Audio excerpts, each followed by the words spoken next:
we're back, and we're going to kind of tie two episodes here together. We've got our Dirt Crowd Race Day platform going. You can probably see there in the background. We got a little bit of the USAC BC 39 race going on there at the dirt track at Indy. And we're going to tie that in with a really good friend of ours. Needs no introduction, Mr. Billy Lawhead. Billy, how you doing today? Doing good. Thanks for having me. Well, thanks for coming on. We really appreciate it. I know we've tried a couple times to get you on, and something's come up on our end or your end, but I appreciate you taking the time and fitting it in and joining us tonight. So I wanted to have you on. I know we talked a little bit before we got on, but we had Ryan Timms on last night, and we were going back to his old school days at Port City and him running the micro and you spinning the wrenches on all those cars. And it was just great talking to him and see where he is right now. But it's kind of amazing. He even mentioned what a big part you played in his early success and where that's put him today. Can you hit on that a little bit? Back in the day when you guys were running there and you were at Port all the time. I mean, I know you were racing at Port 100 years ago. So I was just teasing you about Ryan. I can remember when he was that tall. Well, I can remember when you were that same height, Billy. So Yeah. I've known you and the dad and family for a long time, and you guys are great people. But yeah, hit on that a little bit. Actually, let's just go ahead and start with you as far as your racing background, how you got started with you as a driver or with dad racing, and we'll kind of start off from there if that'll work. Yeah, that works. Yeah. Basically I got started because my dad raced. So growing up, I always remember tagging along to the racetrack with him and being in the pits at Port City and just at a young age, just this huge love of racing and motorsports. And that's all I ever wanted to do. And then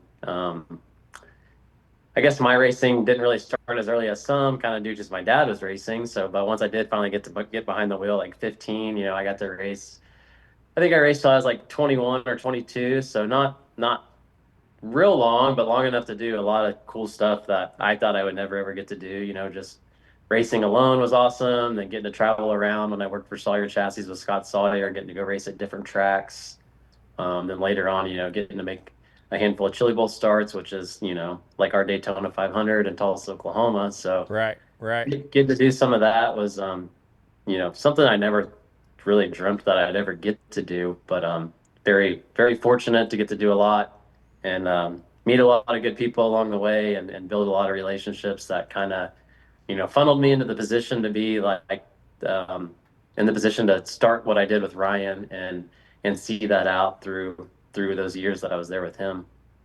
Yeah, it's so cool because, you hit on a couple of things there. Obviously, and we say this to everybody, whether I'm talking to my friends that are in our racing family or if it's somebody outside of my racing group and it's a business acquaintance or another buddy of mine that's not in racing. And I try to explain to them that to me, that's how I feel. Like we're all super competitive in our world of racing, but yet we're also close knit and it is a family, and those ties and those friendships and those networks that you make, you never know where that's going to take you. And we're hitting on it precisely with you, going from being there with your dad and running your car, and then you make those connections and you make all those friendships and you can network off of that, and then that kind of blossoms into a career that we're all fortunate to be tied in somehow. So and I know you had a lot of early success. I know you've been teamed up with a lot of good drivers. That's never been an issue. We get to cross paths every now and then. For many years, I've been to see you at a midget race or a sprint car race, and you've always been with good people. But it was kind of funny last night and talking to Ryan because he said all of a sudden that you went to help out a little bit, and next thing you know, Randy's like, "Hey, do you want to move to Oklahoma City and help my son out?" And he said, and Ryan, to his credit, was kind of like, it was really cool. I mean, he just took a chance. I mean, for him to pick his life up and come down here with us. I know you're like family with them, so just those kind of opportunities are super cool. But is that how that came together? I mean, who were you working with prior to that? I know you didn't used to work for Christopher and with Bell for a little bit, and then with Brady. Walk us through that a little bit. I mean, I know, like you said, you've been with a ton of good drivers. Kind of give us a little bit of your path in between there. Yeah, I mean, I guess prior to Ryan, it was me racing, and then I even took some time and moved out to Charlotte and Mooresville area. Experienced that for almost 2 years, and then yeah, when I moved back, I was kind of thrown into a role of I guess taking care of Christopher, and going to do some midget racing and such like that. So, and we did that for, I don't know, 2 or 3 years before, he moved up to Ohio to race for Rick Ferkel and started Right. pursuing a sprint car career. Um, Another kid that, I don't think really any of us ever would have thought, he would be where he's at today. I Right. mean, Right. in his own right, obviously we all know he's very talented and a great race car driver, but never really would have thought, he would be a cup driver.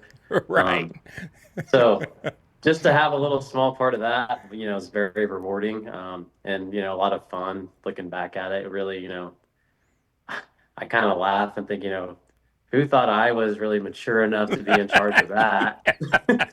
Yeah, I love it. I and love it. and we're just really just two kids, a truck and a trailer out just racing and just, just trying to do our best, really. Right. I don't think we just wanted to race, honestly. I don't think we didn't have dreams or goals. Our goal was to get to the racetrack and just, hope our car ran and hope we could race and finish. Right. Um, yeah, and then after that, he left and I kind of had to, reevaluate where I was going to go with my life and what my next move was. And yeah, so I think I came back home, went back to work for Sawyer's for a little while, just kind of fill a gap, and then the deal, with Ryan, just through connections of people I met that I moved to Charlotte to kind of help do some stuff. Kind of led to them knowing the Timms family, that led me to the racetrack that night. So yeah, like you said earlier, like making the connections with people, um, and making a good impression, can go a long way. So that kind of, led me into that. And again with Ryan, never would have thought, Yeah. he'd be a Knoxville Nationals champion. Isn't that crazy? It's just crazy to Yeah, even. I said that to him yesterday. I introduced him as that, and it still just doesn't register. I mean, it's surreal to me, so I can imagine what it's like for him. But yeah, I would say you're building up quite a resume of success with drivers. So no pressure, yeah. but yeah, I would say you've got a quite a resume. But that kind of leads us into what I wanted to talk to you a little bit now. And we talked and hit on you being in the micro world prior to being moving up and running the midget stuff with Brady and getting into the sprint car stuff with Ryan, and then we come full circle, and now we come back to where you currently are, running over there with got you and Holly and Harley and everybody and Brett and DJ, and you guys are doing a great job over there at Factory 14. But it's kind of, I enjoy having you back, and I always pick your brain as far as kind of where we were before with the micro stuff and how it's advanced. And it's crazy to me, being an avid fan and not really being tied to any particular team, but it's amazing to me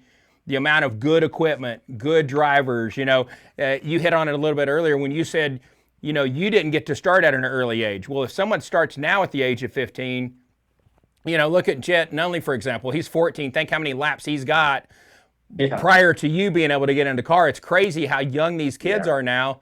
And I know you and Holly are doing a great job. You got the junior sprint program and got a lot of young drivers there. You got Levi Ballard, in the restrictor stuff.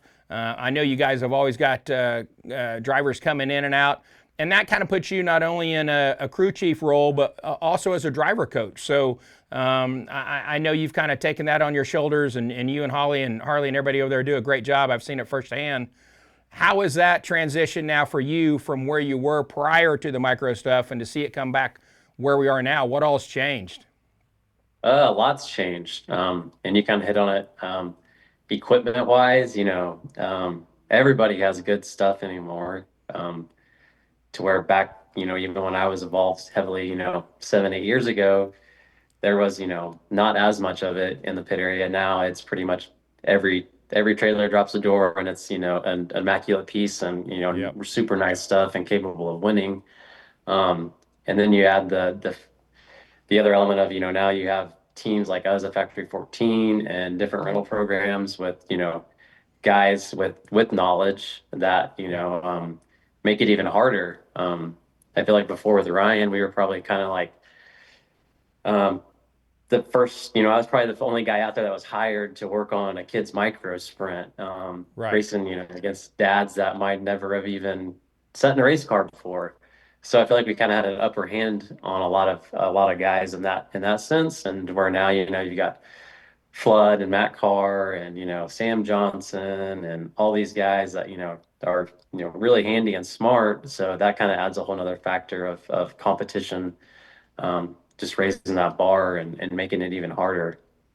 Yeah, back in the day, we never saw those teams per se, right? I mean, you like you Hmm. said, for you, like with Ryan, yeah, I mean, you guys had your own team, but it wasn't a field of drivers. It was him jumping in one or two different cars and you coaching him and working on the car, going along and working with one driver. Where you've got your hands full now. I mean, I know you guys do a great job and everything looks first class, and Harley doesn't do anything half-ass. I tease him about that all the time. But when you guys do anything, it's nothing but the best. It's got to be a little bit hard managing all of that because, like you say, there are a lot of other teams out there. The bar has been raised, and not that it's pressure, but everybody's good. Everybody's fast. Yeah. In talking to all these parents, these younger drivers on Dirt Crowd platform and stuff, and I try to explain to them, if you're even semi-competitive at port and not being biased or a homer or hey, in Oklahoma we've got the best, but if you're semi-competitive at port, and I say this to everybody, and I'm hoping you're going to back me up on this, but I know it's true. If you're semi-competitive at port, you can basically go run anywhere coast to coast and be really good in a micro and be competitive. Yeah, absolutely. And I feel like it's always been that way. I mean, even since I feel like when my dad raced, and when Pete Frazier was still alive, and all those, I guess when you call them old timers that were racing back Right, then, that they right. they left to go chase. Back in the day when they had the MMA, go to usually Oklahoma guys were always at the top of the podium, or in the top five, and always Yep. forced to be reckoned with. And it still stands through today. I mean, through all these generations of guys from Shane and Darren and Christopher and Brady and Ryan, uh, you know even like Kel Drake, he's doing really Oh well, yeah. in the midget stuff. Yeah, if you can go run up court and be competitive and win, it definitely gives you, I guess, a competitive edge on other people across the nation, and you see those guys always, at the top of the podium at the end of the night. No doubt, no doubt. And you see him moving on, having success. Like you just mentioned, Kel Drake in the midget. We just had Ryan on talking about his success in the sprint car. But you've got Dason and you got Hank Davis, and we Yeah. still got a Oh we yeah. still got a good strong foothold out there of drivers, that are moving up, that have cut their teeth in Oklahoma, mainly at Port or I-44 or whatever. But the other thing I like about it now, and I know I talk to you about this sometimes when I'm strolling around the pit area, but one of the things I like about it now is, and I want you to hit on this, and if tell me if I'm wrong or right, but I like the idea now in the micro world, way back in my day, and when your dad was racing and we were out there, you basically chose a Sawyer or a Factor One. Everybody had a Rotax. Everybody had like Carrera shocks. One of the things I really liked, the sprint car world was you're putting together your package for, your team and your driver. So your choice of chassis and your choice of the shock program and your motor program, you have options to put your package together, i.e., a Jason Myers, and do whatever you want to do. And I think the micro world is much more like that now, as far as a parent or a driver or a crew chief, you have options to be able to say, I want to put this package together. I'm not isolated in this box, right? Yeah. I mean, that seems to a lot more to be the case to me. Would you agree? Oh yeah, I'd agree 100%. I guess I don't know if that's just because the evolution of time, and just how everything is just easier, more available now. But yeah, I mean, there's a lot more different options, and engines and engine builders and shocks and wheels and wings, and a lot of different ways, to put it together however you see fit. And you got guys that want to maybe follow this path and go do this, or guys want to do that. Yeah. And yeah, it's really neat to see how big it's gotten. Even just me coming back and now being a part of Factory 14, and just racing is really good. It seems, I mean, the part sales and the stuff in the boxes I see go out every day out the door. It's like, holy Right. cow! Like, it's crazy. But it's great. People are racing, getting their kids involved in racing, and Oh, you know, I 100%. wouldn't I wouldn't change that for, me or my life. And even, like you can contest to that, being involved at the racetrack, and Yep. like you said earlier, the people you meet. And I think a lot of it's, a lot of it's even more than the racing. It's like you said earlier, the connections you get to build, and everything that kind of goes along with life goes a long way. 1,000,000%. I'm that OG old guy walking through the pit area now that I tease everybody like, hey, you need to worry about your credit score and that kind of stuff. Now I feel like I'm that old guy that the young kids are like, you don't know what you're talking about. But it is so true. I think in racing, it teaches you a lot about life in general. You've got to make those, you've got to deal with some adversity. You got to deal with having some success, hopefully, handling your situation with other people. I think we miss a lot of that now in the world today, but I think racing gives you a real good idea of what real life is going to be. It's not all going to be rainbow and glitter, right? No. But back to on the car stuff, we mentioned you guys are still, everybody's still trying to raise the bar as good as it is. You guys at Factory 14 building the Lynx cars, you're always trying to find something more. Obviously, that's going really well. I know as far as the Now 600 stuff, you guys are leading the restrictor points with Levi Ballard. You're leading the non-wing and the A-class points with Jet Nunley. How are you progressing with that? Where do you think that program is as far as the car? Are you getting getting your notebook built for all those different juniors and all that? I know that's taking on that's a huge task, and then to trying to be fielding with 5, 6, 7 cars every time you go to the track. How's that going for you? Where you think you are on that program, and give us a little insight on that. Yeah, it's going great. I mean, it's kind of hard to believe, that all this, was kind of getting worked out last year. And I think we got the first one, like, I don't know, early October-ish, and then put it together. Um, we went to Creek. I think there was like 3 nights at Creek, and I think Jet won, for sure one, maybe two. We were second two Right. nights and won one night or something. But for 2 or 3 nights out on a car, then to win, it's pretty impressive. And then to go through, now we're in October, we have November and December, we're rolling into the shootout. Now we're talking, we're building 6 junior sprints, 7 600s, and everything just goes together seamlessly. The cars are great, and then to go out and then win a driller and have a bunch of good showings is Yeah. awesome. So yeah, it's going great, honestly. There's still, I feel like we kind of struggle a little bit with the outlaw wing stuff, just because we just don't get to do it enough anymore. Right. Right. And that kind of sucks, but it is what it is. But I feel like 2 weeks ago or whatever at the hustle, I feel like we made some strides and kind of made some swings at the fences and really kind of learned some stuff. Right. Kind of in a position where you have to, right? It's kind of like you want to kind of baby step because you're in the back of your head, maybe you're a little scared, or Sure. Sure. what the outcome could be. But also it's kind of like you're never going to learn anything if you don't just really just make a big swing at it. And it's either for the good or for the bad. You're going to learn and take it and either improve on it or put it in your notebook and go, okay, well, we need to remember that for next time. So yeah, No, no, 100%. Yeah. it's Yeah. And awesome. you, and you're running like you mentioned. You hit on the big wing outlaw stuff. You're running something that you don't get to run all the time.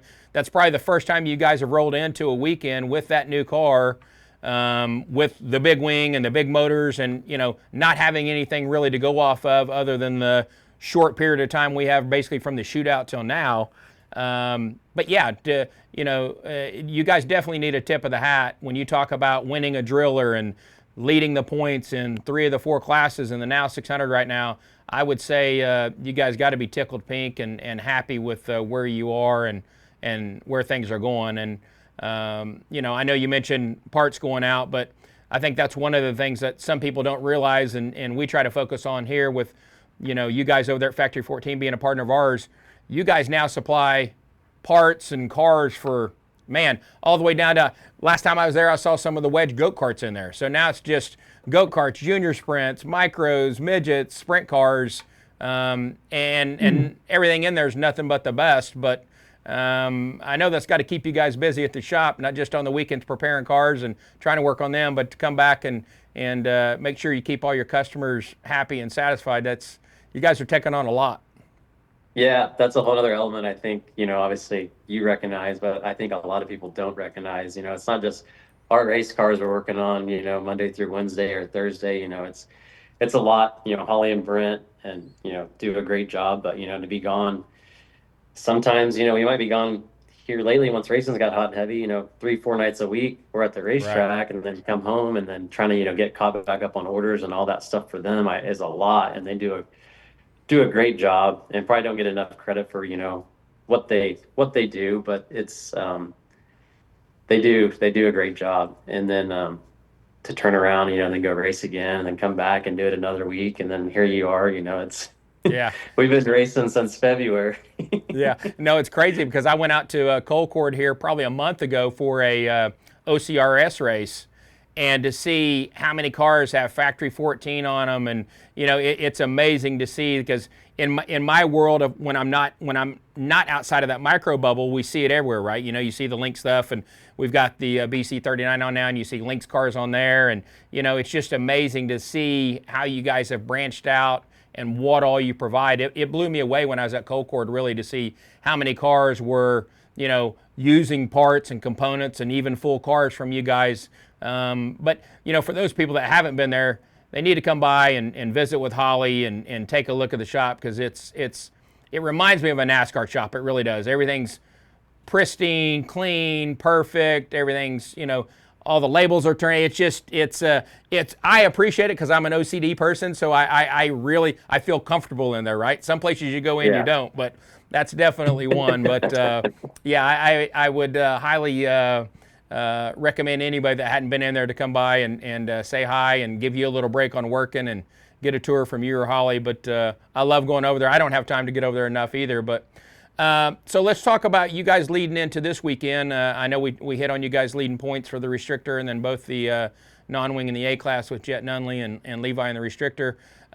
Headed to Dodge City this weekend, is that correct? Yes. Who all you got going up there that you're going to have taking care of cars for? This weekend's kind of a light weekend. We'll just have Levi and Harley. So a restrictor and an A car for the 2 days at Dodge City. So you might get a little break then, huh? Yeah, I might get a little break. Should be a good weekend. Sure, it'll be hot, and Dodge Oh City's yeah, got the asphalt pit area, so it probably won't be too forgiving on the knees if we got to get down and do too much work. So not too many motor changes, hopefully. Will you yeah, get to hopefully shoot up? not. Will you get to shoot off any firecrackers or have any fireworks? That's what I want to know. Man, I don't know. I guess we probably should pack a few or buy some along the way. I don't know. Maybe somewhere out of state we can get some better options. But no, it ought to be a good weekend. Like I said, it's gonna be a hot one, but we're ready. It's been a while since we've gotten to race. Got rained out last weekend, and then the weekend before that, I think we were at the Hustle Yeah, with yeah, Harley and Jet. So that was kind of a light weekend, but no, it should be good. I think we'll be good. Harley will be good. Levi will be good. So hoping for just a good smooth weekend of racing and some good finishes, and yeah. hopefully just nothing too crazy. Yeah. Speaking of good racing, your good buddy KTJ ended up getting the W yesterday with for the opening night for the BC30. Have you talked to him since then? Did you send him a I text or haven't anything? talked to him. I haven't talked to him. I think it's funny. He's I feel like he's like a professional midget racer now. I think Yeah, I saw it. he He used. had he's got a pretty good program going. I can't remember the foundation he had on his car, but I saw it briefly yesterday. But yeah, I mean, you'll take him any way you can get him, right? I mean, I know it's kind of Yeah, I unfortunate with mean, Drake, but yeah, you'll take him especially any way you can get him. getting to his age, he needs all the help he can get. So Yeah, a dub's a dub, however you get it, right? Have you worked on anybody's car up there at the BC39 or been up for that event at all? yeah, I've been there 3 times. Once as a spectator to watch Ryan when he was with Keith. The second time I went, I think was 2 years ago or 3 years ago, maybe now. Brady and I went there, and then Yeah. last year we built a midget. Took Beeson. Beeson drove last year. We went up and had pretty good success. I think I don't know. I know we had a throttle linkage problem that kind of put us out of a heat race. I don't know if we were going to win it or run really well in it. Then Right. came through the B and then did whatever we had to do the next day. I don't really remember all I Now know is that we made the show yeah, and yeah. we finished all the laps and it was a pretty good showing. So yeah, that was Now that you really mention it, I remember that him having some type of problem that opening night or in his heat race, and it looked like he was going to check out and get the win for the heat race or something. And because I thought it was a motor at the time, but now that you say that, I remember that. So I haven't been up there. Is that facility pretty nice? I mean, is it just in the infield of the? I mean, where's it located for us that don't know? I mean, has the setup pretty it's cool? yeah, it's cool. It's down in the kind of like the turn three infield area of the speedway. You come through the tunnel, like you're gonna go to the museum and make a right, and it kind of takes you back a little ways through the golf course and such there before you get to the racetrack. So pretty unique, kind of obviously different, but obviously I don't know if you're a racer. And racing's in your heart. I just feel like there's just something like this prestige of like when you pull into the Right, Indianapolis Motor Speedway, like it just right, right. feels cool. None of us will probably ever get to go there and race on the big track, but to go there and No, race in the no. infield and But you never know. With everybody else you've put everywhere else, you may have one that's going to be there. I wouldn't say no with your resume. I'll tell you that. I don't know, but for now we'll enjoy the dirt track. Yeah, yeah. Speaking of which, are you going to get Harley or Jed or anybody you got going to? How's the schedule looking to get them in the sprint car or the midget? I mean, have you even taken a look at that, or are you just too busy? I kind of look at it, but honestly, I don't know. Every weekend has something that's micro related, so um, I don't know. I was gonna mention maybe Creek County. I think there's coming up at kind of towards the end of July. There's some midget stuff with the micros. Okay. Um, so yeah, maybe that. I'd love to get the sprint car out. It's a really nice car and it was fun to build. We went out and tested and took it down at Creek County on a Wednesday. Jet drove it a little bit. Harley drove it, so it's kind of fun to see it go around the track. But we haven't got to go race it yet, so it's still sitting there. We still got some kind of stuff to do, really, probably to be like completely prepared and kind of get some Right. spares built up and all that good stuff, just in case something happens, we can get fixed up and going again. But for now, it just rests in the showroom, so you can Well, come I by was and gonna. sit in it and It's take your yeah. picture and. It's a beautiful showpiece. I can tell you that. If it was mine, and I tease everybody about this, if I had a sprint car, if I had Harley sprint car that's sitting there in this showroom, my neighbors would hate me because I would go home every night, I'd fire it up, and I would just sit in the driveway with a cold one and listen to the thing. I just absolutely, there's nothing better for me than to hear motor heat for a 410 sprint car. And I Oh know that's yeah, not a 410, but for me, it just don't get better than that. I mean, no, I'm content right there. I'm content. I agree. So this format, is it still the same this year? I mean, I know you're busy. Have you had a chance to look at it yet for the BC39? Is it? I know there's qualifiers that we're getting ready to go into. Can you pull that up real quick, Mark? The BC39. Can we get a quick look in there? Are they just getting ready to go for the first qualifier? So how will that work? I'm not going to put you on the spot, Billy, but how does that work? Is there lock-ins from last night, or will KTJ be in the first qualifier or is it based on points? Do you recall? I don't really recall. I think it's based off points, but I don't think anybody locks in per se. I think Okay. you race again tonight. But yeah, I think it's just qualifying and then heat race points, qualifier points, and I think they lock in like the top, whatever to the feature, and then what do they have? Like I think two. Well, I think last year or last night they had a C main and then maybe two Bs. They had two Bs, yeah, yeah. Yeah. But there we are. We're looking at the points now. Can you see that on the screen? It looks like Hmm. Gavin Miller's got the point lead, and then Zach second. There's our boy KTJ in third. Yeah, Hopefully, he so there got some must be rest some today. kind of must get points for I guess maybe qualifying and everything else combined through the night. Yeah, kind of tally them up. So, as a race fan, would you rather be at a midget race, a non-wing sprint car race, or a wing sprint car race? You know the answer to this. I would rather be at a wing sprint car race. Yeah, that's where my heart lies as well. I know and I love to watch a midgets race, and I love the micros, but man, it's just for me, it's the wing sprint car stuff. Now I haven't seen a Silver Crown race in person, and a lot of people tell me I need to do that. Are you a fan of the Silver Crown cars? Um, I'm sorry for anybody that is. I'm not. See, I just don't I've see the seen appeal.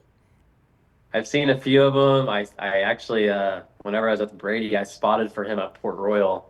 Okay. Um, and yeah, I just it's not a doesn't excite me. They're kind of just Okay. big turds, honestly.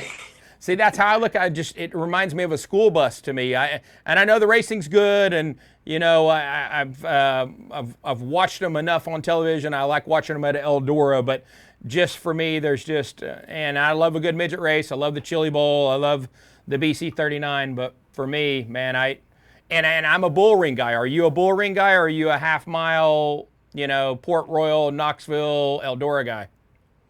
I don't know. I'd say I'm kind of half and half, honestly, just because I don't know. Like I love going to Jacksonville just because Yeah. it is a little boring, obviously, and I mean it's little, and then obviously Huset's. But then I don't know. I just think from a mechanical level of respect and knowing kind of what it takes to go fast at a place like Eldora and Knoxville, Right. Right. like that's like I know that racing's not exciting maybe, but to see a guy that can get his car like so good that it's that fast, and even if he just completely is like a complete blowout, it's just intriguing to me because you kind of know what all goes into it, how hard it is to be Sure. that good. Yeah. So I like both. Well, and I like you provide that aspect, right? Because a lot of times, if you're just a pure fan, that's really not what you're looking at. I mean, for you, that's somebody that's in the trenches and knows what it takes. That makes a lot of sense to me. But yeah, I like to watch the small bull rings. I love Peevely. I love to go. Yeah. I love that Ironman show before we go into Knoxville because I love the midgets being there and the Ironman. But I saw some intriguing entry names for the 360s this year for Knoxville Nationals. So I don't know. Pat's trying to get me to go to the 360s this year, and him and Toby went last year, and I didn't. And so now they're kind of leading on the 360 stuff at Knoxville. But I kind of like the Hmm. Peevely thing because it kind of leads up. You get both disciplines, and that's kind of Yeah. our trek. So I don't know. I'll probably choose the Ironman, but who knows? Who knows? You'll be at a micro track somewhere, won't you? That same weekend? Yes. Yeah, Yes, we yeah. will. I didn't mean to stick the knife in you and turn it, but I mean it That's is. okay. Oh, There's always next year. yeah, yeah. So they say, right? So they say, as Yeah. busy as you are, but I want to tell you, I really appreciate you coming on with us, taking the time. I'm super proud of you. Like I said, I've known you since you were an infant, and everything you do, I never hear anybody in our world. It is so weird to have somebody that you don't hear something bad about everybody, right? And you can't please everybody. I know that's what goes with the territory, but what you've done and the drivers that you've helped and the people that you help and the people that you've influenced. I'm not blowing smoke. I just want to tell you I'm really proud of you. I think you're doing a great job. Not just with Factory 14, but I stand back and I watch you, as a driver coach for these younger kids and what you and Holly and Harley do. For somebody that just walks through the pit area and doesn't notice that, maybe they don't pick up on it, but I do, and I want you guys to know I really appreciate what you do, and it doesn't go unnoticed. But I'm super proud of you guys. I'm always in you and Holly's corner. Super proud of both of you. I know you're building a life together and a business together. So we love you being a partner with us on this show. We couldn't ask for anything more, and we love visiting with you guys at the track. But just want to tell you I appreciate everything you do. I'm super proud of you. I appreciate you taking the time to come on with us. I will come by and look at that sprint car again real quick. So make sure that Brent has it polished up and looking good. But I appreciate it. Thanks again, as always. Tell Holly and Harley and Franny and everybody we said hi. And wish you nothing but the best of luck this weekend. And I'll talk to you soon. Yes, thank you. Appreciate the kind words as always, and equally we're proud of you and really everything you're doing to help help the younger generation out. You know, it's I know it's a lot of work, and you know, there's a lot of other things you probably could be doing, but to see you investing your time in that, you know, really just gives a light to how much you do love this sport, and what you're putting into it is a lot. So it's really cool to see, and keep up the good work. I appreciate it. It's a passion that we both love. So likewise, and again, tell everybody we said hi and we appreciate it. Thanks again, Billy, for taking the time. Have a good evening. Yes, thank you. All right, guys. Billy Lawhead, he's been a close friend of our entire family for a long time, him and his dad and everybody. I'm just super proud of everything he's done in the dirt racing world, and to see him now over there at Factory 14 and everything they're doing, we're honored for them to be a partner of ours, and be the advertising partner for this On the Line show. But if you haven't been by there, you need to take a chance to go by and check out the shop firsthand and look at all what they've got over there. And if you need any parts on anything from a wedge goat kart all the way up to a sprint car, they can definitely help you out. So we appreciate you taking the time to watch the show. And again, thanks to Billy, and we'll see everybody soon. Thank you.